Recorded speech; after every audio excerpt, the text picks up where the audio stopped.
Yeah. How you feel? Doesn't matter to me. I don't need it. Yeah, you live over there. I'm open. Want a motion? Do we have to motion that? Yeah, you'd have to motion if you want to continue. All right. Yes. Make a motion to continue the meeting. Second. All in favor? Aye. Aye. Can I ask a question regarding the height? Since that is one of the concerns that's come up several times, and, you know, without changing the scope, if we're talking about units and total bedrooms, is there any wiggle room for bringing down the height? Are the ceilings going to be vaulted inside, or? They're not. Yeah. So is it possible then to bring it down so that it isn't as foreboding for the neighbors directly around Sure. it? We could go to a flat roof assembly, which could lower the edge roof height to about 32 feet, like in Mhm. totality. Mm-hmm. The third floor is an 8-foot ceiling height, so there's not a lot of room. Mm-hmm. You can't lower that. Right. I'll speak for the group. We were trying to keep things with pitched roofs to keep in harmony with the neighborhood a little bit more, Yeah. rather than having a flat roof approach. Yeah, that's what I was wondering, if you could bring the pitch down at all. The edge will be about the same. I mean, the middle of the roof will be higher as we've just depicted it. Yeah, but you can't bring the ridge down in keeping with a pitched If roof. no. Okay. We could probably bring it down to a 5/12 pitch or so, something like that. But you wouldn't even notice that from the street. Probably not, Yeah. no. No. Yeah. Yeah. So we had a motion to continue the meeting at a later date, to be determined. So continue to the 18th with a site visit to be Oh, determined. yes, okay, excellent. And it I'm was sorry, we would approved. have the site visit after the next meeting? Before. Before, okay. Yeah, before. So site visit, continuation of the hearing on the 18th. And with that, we'll close this portion of the hearing. We don't need a motion for that. No, don't, because you've already kind of semi-paused it already. You don't Yes. need to do anything more. And with that, again, thank you everyone for coming out tonight. We have a couple other, we'll give everyone 3 minutes to empty out of the room. But remember that we have a little bit more of our meeting to conclude here. So if you're gonna converse, please take it to the hallway. And Thanks very again, much. thank you everyone. Thank you. 3 minutes, come on up.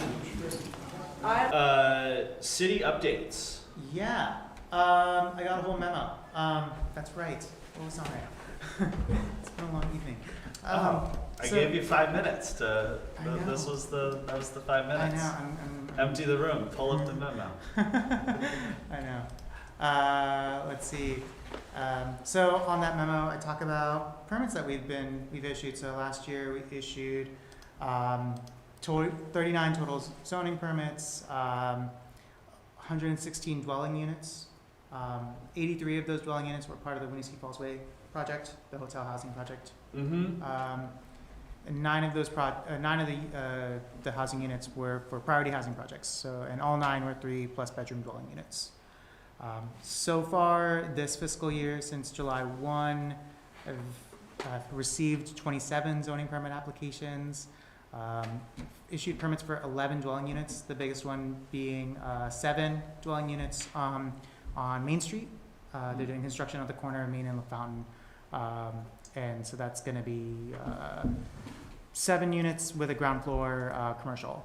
And that project is pretty exciting because it's a modular project. So they're actually bringing in modular units and then sticking them together. Is that what they're digging up now, that corner?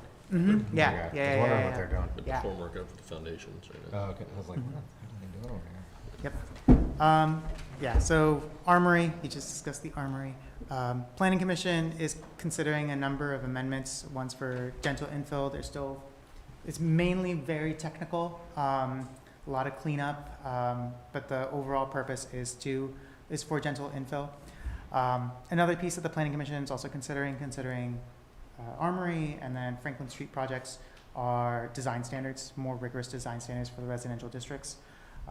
We've received support from CCRPC to do a traditional neighborhood design building typologies project. So basically it'd be a conversion of the dimensional standards essentially into building types for the residential districts. So that, you say boo? Why? This is a form-based code, essentially. It would be like a form-based code light, that's what I'm thinking. Yeah. So that way it sets expectations for what the buildings would look like when we do talk about 5 units in a building or 6 units in a building. And then also establish much stronger design specification, design standards for residential buildings. You don't love it. You know, No, it's a restriction on free speech that I don't think is warranted. I'm Free you. expression. I mean, there's nothing else I can do at work, you know, everything is code restricted, like, but I think it's, you know, it's also people's, you know, right to have It their house would- look like they want it. It would apply to a single family home?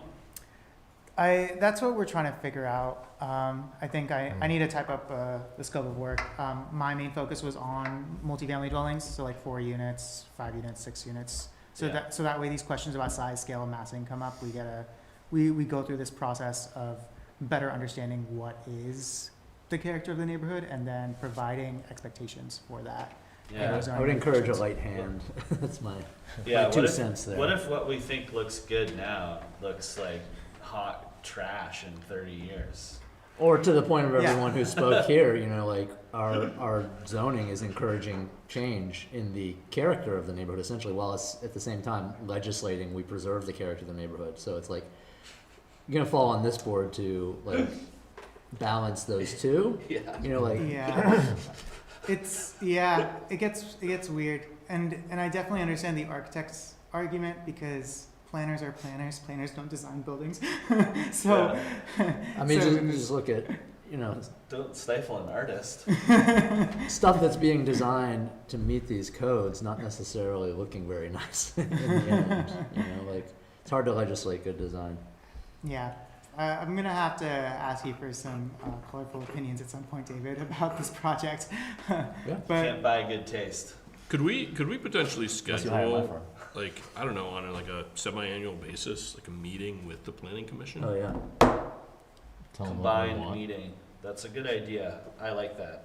I think we like get the brunt of like, we Their don't decision. like what's happening here, Yeah. and it's not, I mean, it happened tonight too, right? But like, We're just translating what they're But- doing. but we're just interpreting the code essentially, right? And they're the keepers of what the code actually says. yeah, and considering planning commission meetings right now, we're at a weird point where they're like, wait a minute, that's not what we really meant. It's hard to. And I think it would be helpful just to have the open communication a couple Yeah. times a year on things that come up that we see, and I don't know, Sure. yeah. Like, Yeah.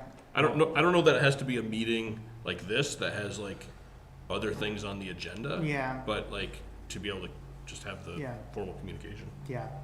Yeah, I've already relayed to them about the subdivision standards and trying to, I guess, tighten those up a bit, especially when it comes to waivers for standards. Because I know with the preliminary plan waiver allowance, that I know that we had a conversation about this, about what you can give waivers for and what that should be. So I've suggested some guardrails with that, and they're on board with that. So yeah, but additional conversations.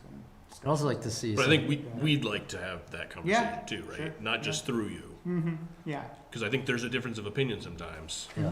And so they're just hearing like your version of it, which is fine, but I think they should kind of hear the board's version too. Would you say their meetings are fairly lightly attended by the public? Yes. I would like to see some clarity on the, you know, how much discretion they want us to have as far as when the zoning regulations reference the municipal plan and tell us character of the neighborhood sort of thing. Is that intended to be already incorporated in the hard rules? Or is that intended to give us wiggle room when the public comes and says, hey, you're screwing up the character of our neighborhood? It says so in the code, because we hear that time and time again. Because there are those lines that Like a say, gray area. municipal code, municipal plan says preserve the character of the neighborhood. but we have all these hard rules, and we say, look, it meets the code, it meets the zoning regulations. In my mind, those are a translation of the municipal code, or they should be, the municipal plan, or they Right. should be. But there's also this language in here, which I'm not saying I'm opposed to, it gives us wiggle room, common sense, whatever. So if that's what the planning commission wants, keep it in there, and it's fine.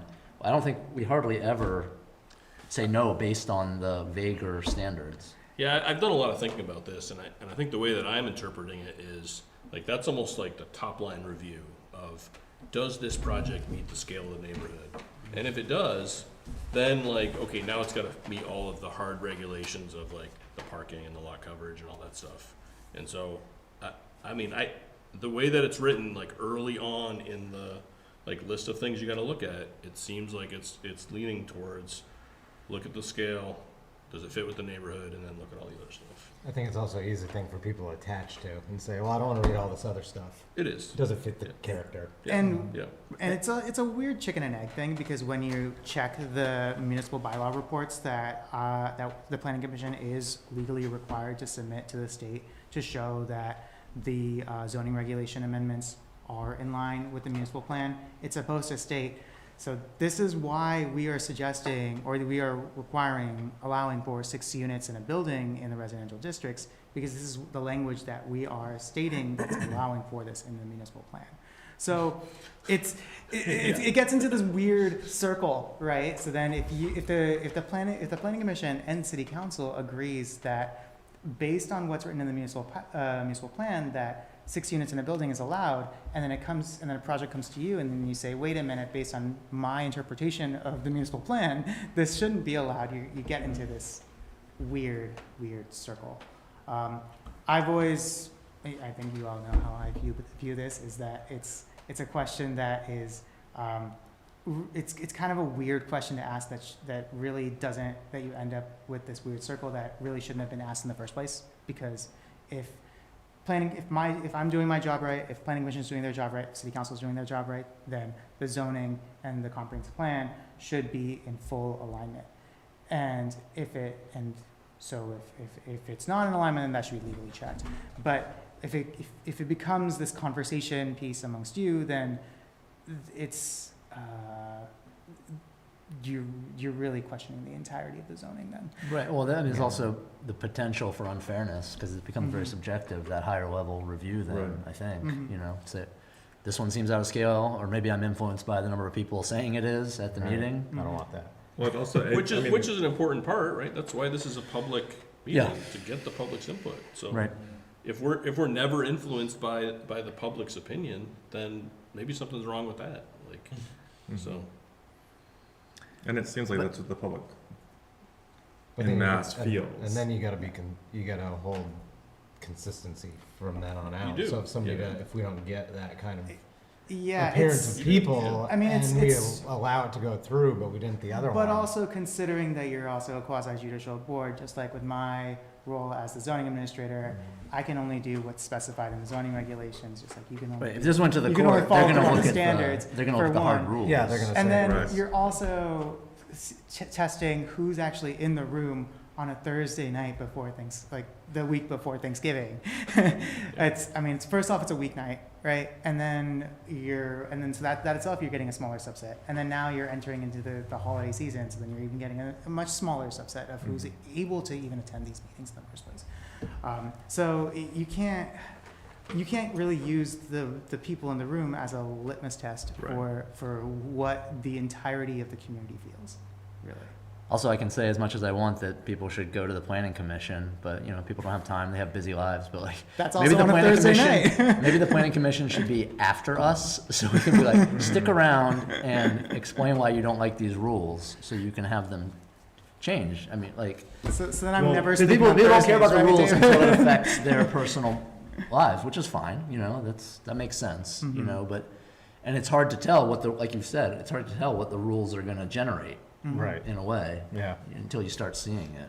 yeah, when you start to see renderings and whatever, and go, oh, maybe I should go to this meeting, but you don't know about, where it came from, Mhm. which is the planning commission. What agenda item are we on? So that was the city Sorry. update. Yeah. Is Sorry. that the last? Is that the- Yeah, I mean, next month, during that meeting, we should probably talk about the comprehensive plan as well. We haven't talked about the comprehensive plan with this group, talking about the goals and objectives in the comp plan and asking for, and I've been going to every single board, asking for their feedback on it. Is at that this stage. released or no? What do you mean? The comprehensive plan? No, it's in the drafting stages, so, Yeah. we're in the process of updating the comprehensive plan by March 2027. Oh, okay. So okay. so it's the first phase of redrafting, is Oh, to okay. check all of the goals and objectives. Is that the and Yes. same as the municipal plan? Yeah, Okay, you have Yeah, two yeah, names. yeah. Municipal plan, comprehensive plan, master plan, all the same Mhm, thing. So I'm going to all the boards and committees asking them, are our goals and objectives still valid? Are they obsolete? What have we Yeah. completed? What are some goals and objectives that you want to see? And then That's a 5 or 10-year cadence? 5-year? 8. 8. Wow. Somewhere in the middle. Well, you're under. Price is Right rules. Yeah. Okay, excellent. Yeah. So, before we adjourn, I would like a deliberative session tonight for the 41 Manseau. Is that correct? Yes. And, Yeah. Yeah, and then discussion probably on recommendations for the sketch plan as well that you for Hickok. reviewed. For Hickok, yeah. Yeah. Okay, I'll entertain a motion to adjourn. So moved. Seconded.